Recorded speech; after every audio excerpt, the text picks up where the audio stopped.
अभी हरियाणा में एक वर्तमान लोकसभा सांसद थे, वो भाजपा छोड़ के कांग्रेस में आए हैं। राजस्थान में वर्तमान लोकसभा सांसद वो भाजपा छोड़ के कांग्रेस में आए हैं। तो हमारे पास तो वर्तमान सांसद विधायक आ रहे हैं और बीजेपी में सब पूर्व जा रहे हैं जो कभी हुआ करते थे। तो इस बात को भी जनता को समझना चाहिए। जो व्यक्ति कांग्रेस की विचारधारा को ग्रहण कर रहा है और जो हमारे लंबे इतिहास को स्वीकार कर कर हमारे नेतृत्व में विश्वास कर रहा है, उस व्यक्ति को पार्टी पार्टी में ले भी रही है और मौका भी दे रहा है। मुझे खुशी है कि पार्टी ने लोगों को मौका दिया है उनकी परफॉर्मेंस देखकर और उनका पार्टी की तरफ कमिटमेंट देखकर। और सभी जो 10 अब तक नाम आए हैं वो सब जिताऊ उम्मीदवार हैं हमारे। पहले साहब ये गंभीर मामला नहीं है कि पूर्व मंत्री अशोक गहलोत सरकार के वो एक साथ जाते हैं, तो कहीं नुकसान नहीं था जरा था। देखिए, कोई भी व्यक्ति अगर, जैसा मैंने कहा कि अगर कोई पार्टी छोड़ता है, उनकी क्या मजबूरियां थी, क्या व्यवस्थाएं थी, मैं नहीं जानता हूं। लेकिन अचानक इतना बड़ा हृदय परिवर्तन होना चुनाव से ठीक पहले, जनता सवाल पूछ सकती है कि वैसा इस मौके पर क्यों किया गया। बहरहाल ये उनका व्यक्तिगत निर्णय है, मैं कुछ टिप्पणी नहीं करना चाहता हूँ। हर व्यक्ति स्वतंत्र है अपनी विचारधारा को चुनने में, अपने राजनीतिक रास्ते को चुनने में। और ये समय और जनता बताएंगे कि ये निर्णय सही था या गलत था। मैं ऐसा मानता हूँ कि 10 साल के कार्यकाल के बाद अब मैं कई राज्यों में दौरा मैंने किया है, अच्छा माहौल हमारे इंडिया अलायंस का बन रहा है। हमारे एक दो घटक दलों से हमारी समझौते पूरी तरह संपूर्ण नहीं हो पाए हैं, लेकिन बहरहाल जो 2 दर्जन पार्टियां लड़ रही हैं इंडिया अलायंस में, मजबूती से लड़ रही हैं। और मुख्य मुकाबला उत्तर भारत में खास तौर से भाजपा कांग्रेस का होगा। क्या हुआ कि लोग आचार संहिता से पहले 3 महीने लागू कर किस नजरिए से नहीं, ये तो बहुत पुराना कानून था, इसको चुनाव की आचार संहिता से ठीक पहले लाया गया है।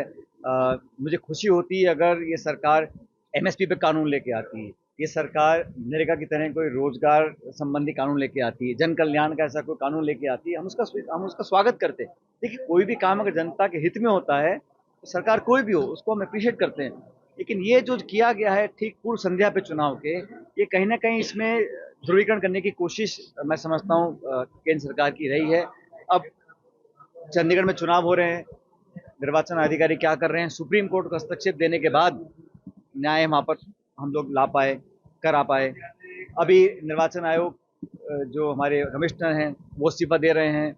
तो बहुत सारी चीजें हो रही हैं जो जनता के मन में एक संदेह पैदा कर रही हैं कि जो विश्वसनीयता है संस्थानों की, जो क्रेडिबिलिटी है, वो कहीं कमजोर ना हो। और सरकार जानबूझकर ऐसा कदम उठाती है कि विश्वसनीयता कमजोर हो हमारी संस्थाओं की, संवैधानिक संस्थाओं की। ये लोकतंत्र के लिए एक शुभ संकेत नहीं है। क्या लग रहा है पायलट साहब के मन में क्या है? लोकसभा सीट से जहाँ से चुनाव लड़ने की इच्छा। देखिए, मैंने कहा ना, अभी हमारे 15 लोग हमने डिक्लेयर किए हैं और अगले 10 डिक्लेयर किए, 15 डिक्लेयर करने बाकी हैं। तो जहां पार्टी जो उपयुक्त उम्मीदवार होगा, और उम्मीदवार एक ही व्यक्ति है लेकिन पार्टी पूरी चुनाव लड़ती है। आज हमारे टोंक सवाईमाधोपुर क्षेत्र से हम लोगों ने, पार्टी ने हरीश मीणा जी को अपना उम्मीदवार बनाया है। तो व्यक्ति वो एक है लेकिन पूरी पार्टी चुनाव लड़ेगी, वो जिताकर भेजेंगे यहाँ से लोकसभा क्षेत्र से, हम सबका संकल्प है। ऐसे ही जो बाकी 9 उम्मीदवार हैं अलग अलग जिलों के हैं, वो सब हमारे उम्मीदवार हैं और हम पूरी ताकत से चुनाव लड़ेंगे। और जो माहौल मैं देख रहा हूँ, अब भारतीय जनता पार्टी अगर इतनी कॉन्फिडेंट होती कि 300 पार, 400 पार, 500 पार अगर वो कर रहे होते, तो एक एक सीट पर अपने विपक्ष की विरोधी लोगों को क्यों ले रहे हैं। राजस्थान हो, महाराष्ट्र हो, जहां पर भी हो, वो एक एक व्यक्ति को अपने पास ले रहे हैं। अगर इतने उनमें कॉन्फिडेंस था अपनी ताकत के ऊपर, तो क्या जरूरत है कि विरोधी पार्टी को तोड़ने की, हमारे पूर्व मंत्री, पूर्व सांसद, पूर्व विधायकों को लेने की। तो ये कहीं ना कहीं जहन में उनके फिक्र है कि हम कह कुछ रहे हैं, धरातल पर वास्तविकता कुछ और है। कांग्रेस में भी फिक्र नजर आ रहा है कि वैभव गहलोत मुख्यमंत्री के पुत्र जो है सीट बदल के चुनाव लड़ रहे हैं। पिछला चुनाव वो जोधपुर से आ रहे थे। इसकी चिंता जो है देखिए, राजनीति में हार जीत चलती रहती है और जो भी टिकट वितरण हुआ है ये कांग्रेस पार्टी के सेंट्रल लीडरशिप ने किया है। परिस्थिति को देखा, क्षेत्र को देखा, जनता की मांग को देखा, समीकरण को देखा और जिता उम्मीदवार कौन हो सकता है, ये देखने के बाद निर्णय लिया गया है।